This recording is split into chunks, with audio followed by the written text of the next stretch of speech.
The last thing I heard before the lights went out was my own voice. 47, 48, 49. And then, from the other end of the aisle, clear as someone standing right beside me, 50. But I was alone in the warehouse. At least I was supposed to be.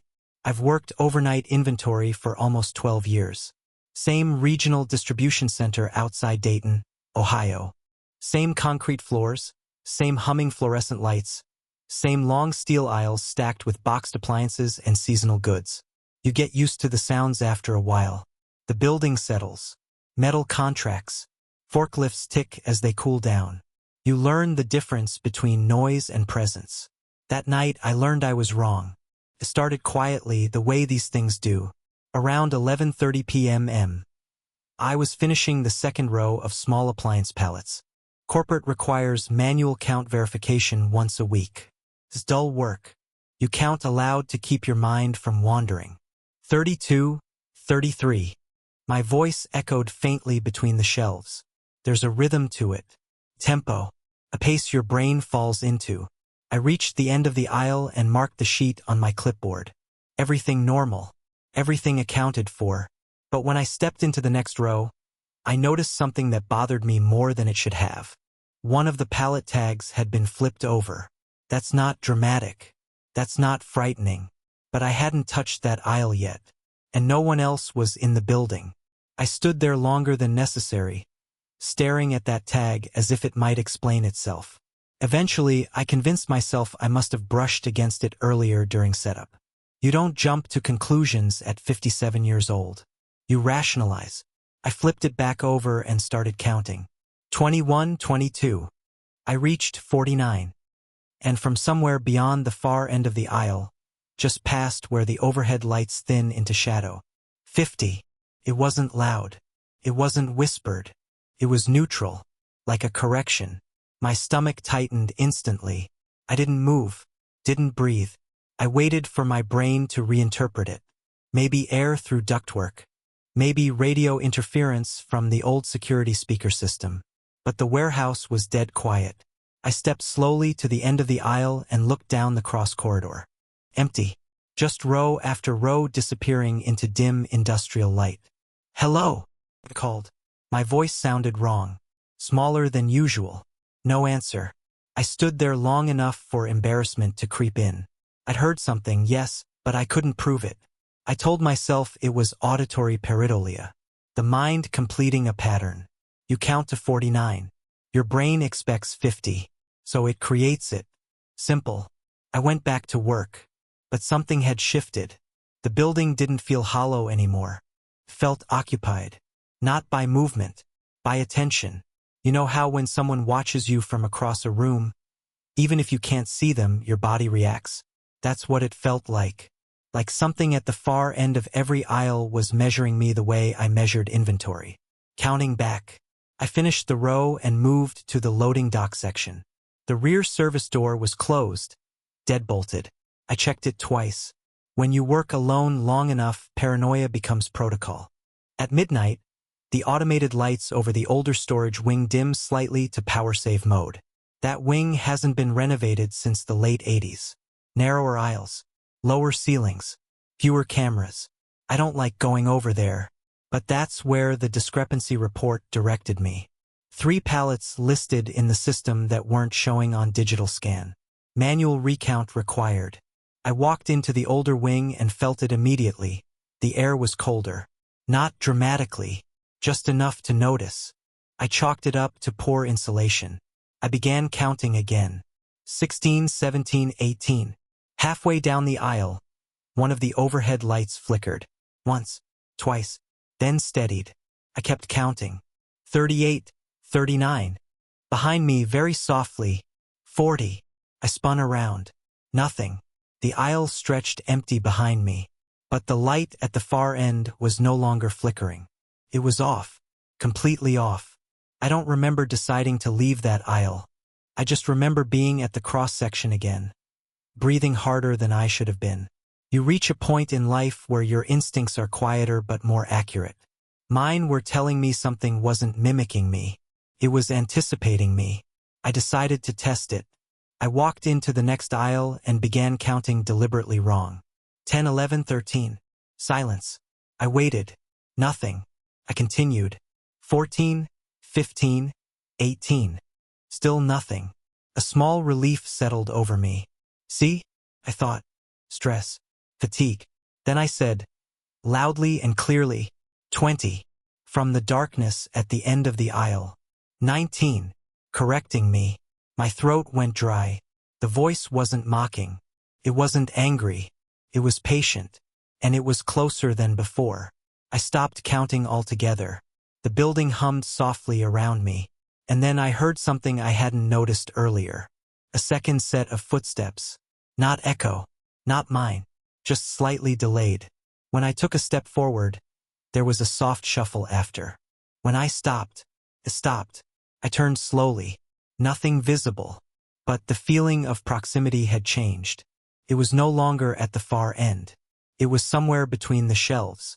I made my way toward the exit corridor, keeping my eyes level.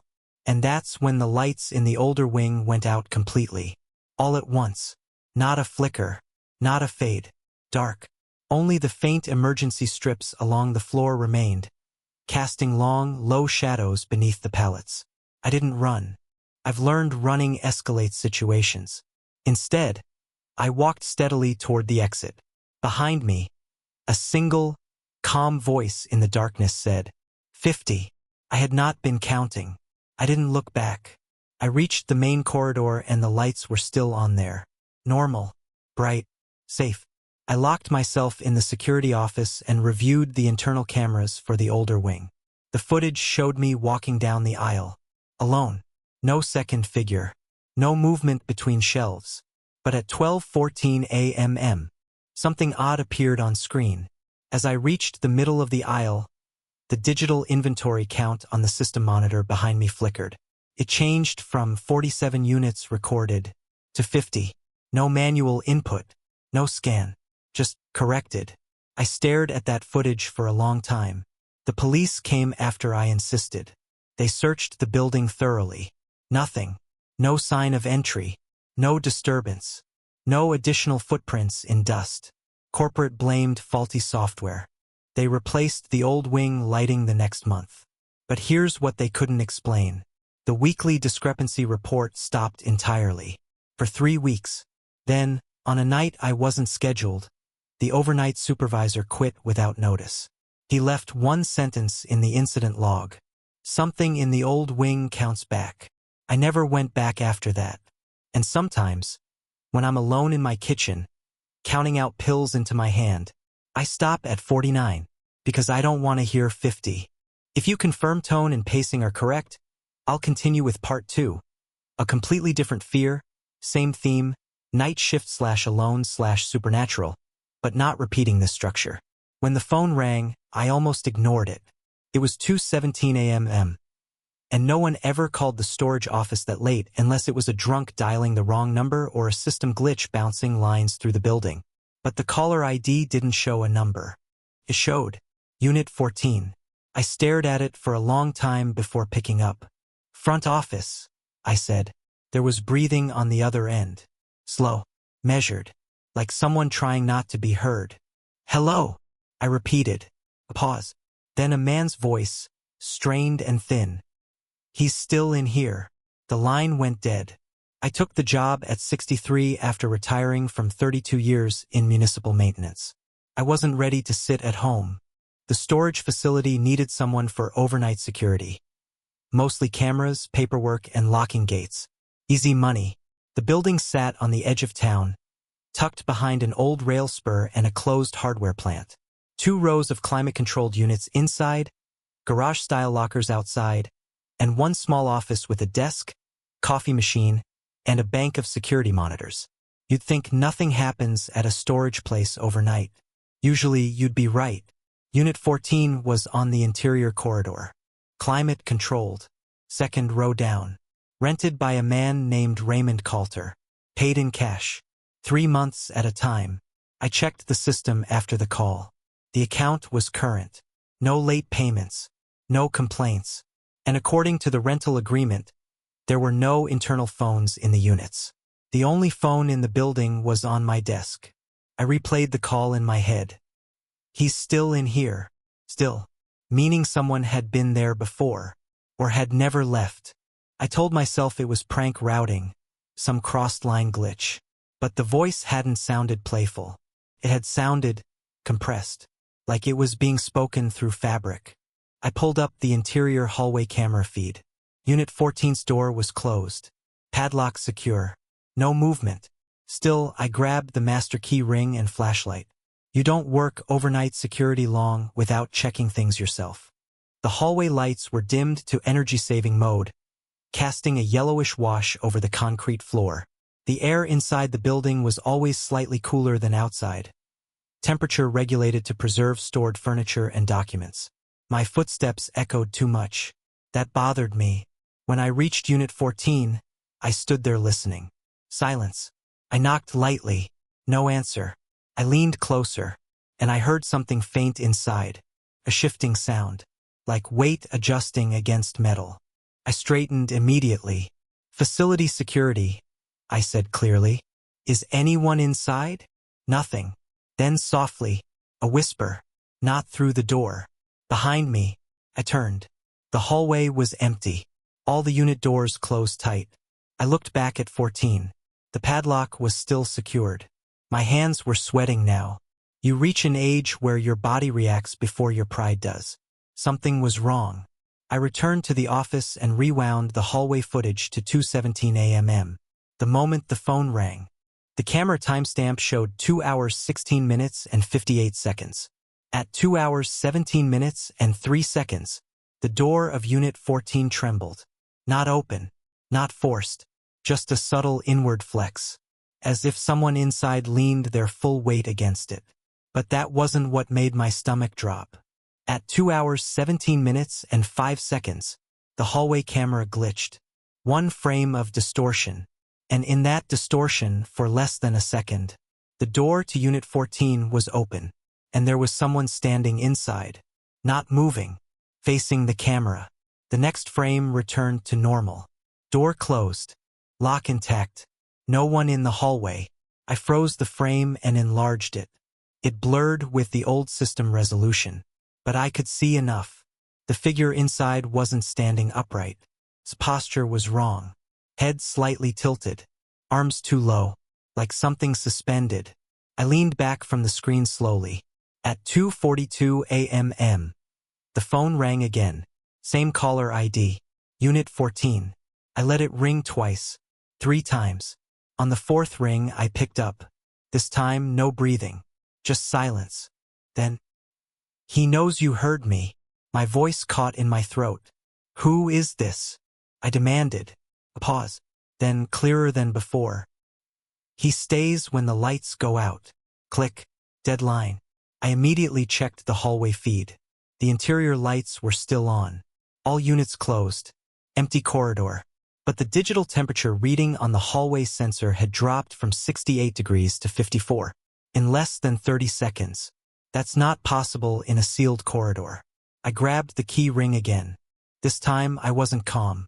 I walked back to Unit 14 and felt it before I saw it. Cold. The air near the door was visibly fogging in my breath. Like stepping into winter. The metal door had frost along its lower seam. I placed my ear against it. Nothing. Then, a soft knock. From the inside. 3 taps. Slow. Measured. I stepped back immediately. The padlock hung undisturbed. I unlocked it. I still don't know why. Maybe pride. Maybe anger. Maybe I needed the fear to have a source. The door rolled up halfway with a metallic rattle. The interior of Unit 14 was mostly empty. One wooden chair, facing the door. And on the floor behind it, a rotary phone. The cord cut. Receiver off the hook. I stood there staring. There was no outlet in the unit. No active line. Nothing that could have powered that phone. I stepped inside. The air was freezing. Colder than the hallway. Colder than outside in February. I picked up the receiver. There was a dial tone. Behind me, the door slammed shut. Hard. I dropped the receiver. The light inside the unit flickered and went dark. Pitch black. And in that darkness, breathing. Not mine. Close. Very close. He doesn't like when they open the door, the voice whispered. But this time, it wasn't from the phone. It was right behind my ear. I don't remember how I got out. I remember daylight, police, paramedics insisting I'd fainted. The official report said I suffered a panic episode and likely hallucinated from low blood sugar. They cut the lock and inspected Unit 14. No phone, no chair, completely empty. Raymond Coulter never returned for his items. Because according to county records, he died in 1998, and Unit 14 had been listed as vacant for 6 months before I was hired. I quit 2 days later. The storage facility shut down the following year. But here's what I never told anyone. When I was leaving for the last time, I checked the hallway camera one final time. Unit 14's door was open, just slightly, and inside, something was standing there, waiting for the lights to go out. The security footage showed him walking into the hospital at 9:42 p.m. But I was sitting at the front desk with a clear view of the entrance, and no one had come in. I know that because at 9:41 I was pouring coffee, and at 9:43 I checked the automatic doors. They never opened. Still, at 9:42 p.m., Camera 3 recorded a man entering the building. And the worst part? He never left. After my wife passed, I took a night position at a small private rehabilitation hospital outside Tulsa. I was 68, retired law enforcement, and needed something structured to keep my mind steady. The job was simple: monitor cameras, log late admissions, make hourly hallway rounds. The facility only had 12 patients, mostly post-surgery recovery. A skeleton night crew, 1 nurse, 1 orderly, and me at the desk. Quiet place. Too quiet, most nights. It was my 3rd month there when the anomaly appeared. I noticed it during routine camera review. A man entered through the front doors at 9:42 p.m. Tall, dark jacket, baseball cap, hands at his sides. He walked calmly past the front desk. Past me. Except I wasn't there on camera. The feed showed the desk empty. That bothered me, because I distinctly remember being there. The timestamp was correct. The lighting matched. Even the small crack in the tile near the entrance was visible. Everything was accurate, except me, and the doors never opened. I checked the external camera. No one approached the building at 9:42. I rewound again. He just appeared at the threshold, mid-step, as if he had always been walking through it. I told myself it was a recording glitch, compression artifact. The system was older, but when I checked the hallway feeds, my stomach tightened. At 10:03 p.m., he was walking down the east corridor. At 10:11 p.m., he was standing outside Room 6. Room 6 housed a man named Harold Benton, 72, recovering from spinal surgery. At 10:18 p.m., the camera feed outside Room 6 flickered. When it steadied, the hallway was empty. At 10:21 p.m., the nurse reported Harold had pressed his call button repeatedly. He said someone was standing in his bathroom. We checked immediately. No one. Bathroom empty. Window sealed. Door locked from inside. Harold insisted. He was just here, he said. He didn't blink. I reviewed the footage. At 10:19 p.m., the man in the dark jacket walked through Harold's closed door. Not opened. Walked through. No distortion. No glitch. Just passed into the room like stepping through mist. I did not report that to administration, because how would I explain it? Instead, I began watching more closely. At 11:02 p.m., he stood at the end of the West Wing.